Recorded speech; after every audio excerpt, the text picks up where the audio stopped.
Je voulais aussi parler d'une autre anecdote.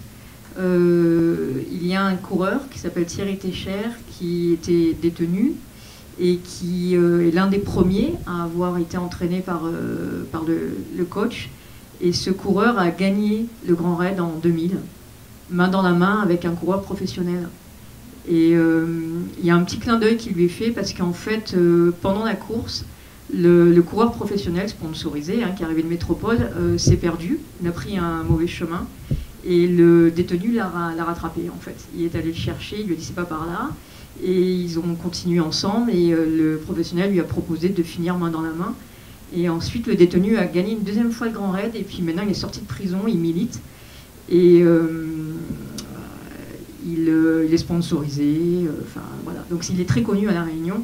Mais je voulais aussi, voilà, c'est un peu le départ de cette histoire. Je trouvais cette histoire incroyable et presque trop belle pour être vraie. Enfin, je m'étais dit, si elle, en plus elle gagnait la course, on aurait fini par me dire, bon, d'accord, en plus elle gagne. Voilà. Mais du coup, les repérages, en fait, la diagonale, la diagonale des Fous, comme son nom l'indique, traverse La Réunion en diagonale. Donc on part du sud jusqu'au nord et la difficulté, c'est qu'on traverse les 3 cirques de montagne.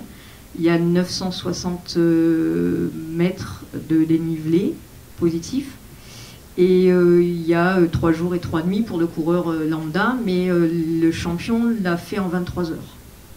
Voilà. Donc il ne s'arrête jamais en fait, c'est une machine de guerre, il dort pas. Nous on l'a vu sur le tournage, on a vu passer un moment du tournage, parce que ce sont les vraies pauses de ravitaillement, ce que vous voyez.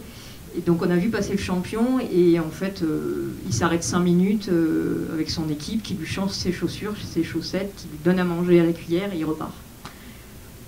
Pour le tatouage là sur l'actrice, il est écrit en arabe lâcher un moustahil, rien n'est impossible. Alors est-ce que ça fait partie vous voulez dire ça ou non? Alors si c'est oui, il fallait le traduire parce que moi je comprends l'arabe, je lis l'arabe. C'est vrai. Et ça marche avec le film, je sais pas comment c'est. Et elle s'est prise en selfie à bout de bras, comme ça, et c'était la seule qui ne souriait pas. Et en fait, elle avait déjà ce regard qu'on lui voit là, et en la voyant, c'était une évidence, quoi. Je l'ai vue, je me suis dit, c'est Florie. Et elle était bardée de tatouages. Elle a des piercings aussi qu'on a dû lui enlever, parce qu'en prison, on n'est pas censé garder ses piercings. Et voilà, la seule petite chose qui nous gênait un peu, c'est qu'elle est aussi tatouée aux yeux, donc elle a un maquillage permanent, donc ça c'était un petit peu gênant pour le film, mais bon voilà. Donc ce tatouage tombait très très bien effectivement, et qui veut dire rien n'est impossible, c'est ça?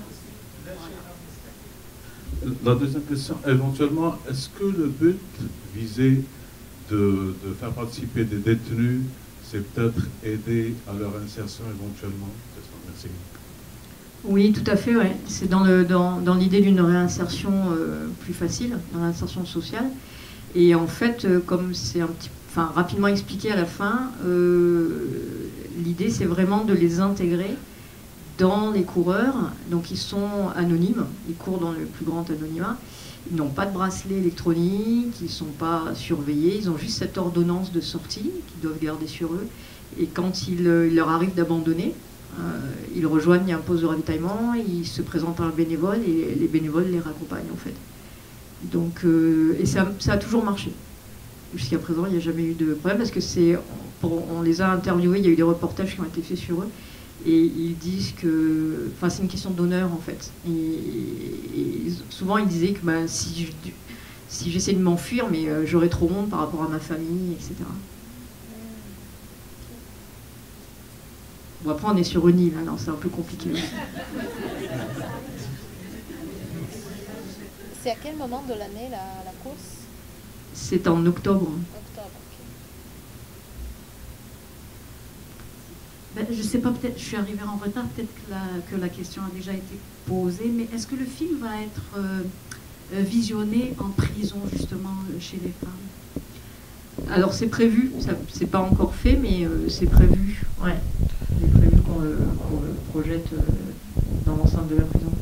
Après, nous, on est un petit peu déçus parce que là, la prison qu'on voit, c'est pas la prison pour femmes, c'est la prison pour hommes. Et le directeur de la prison pour femmes n'a pas voulu collaborer, en fait. Donc, on a trouvé ça. Voilà, c'est comme ça. Par contre, on a été très bien accueillis à la prison pour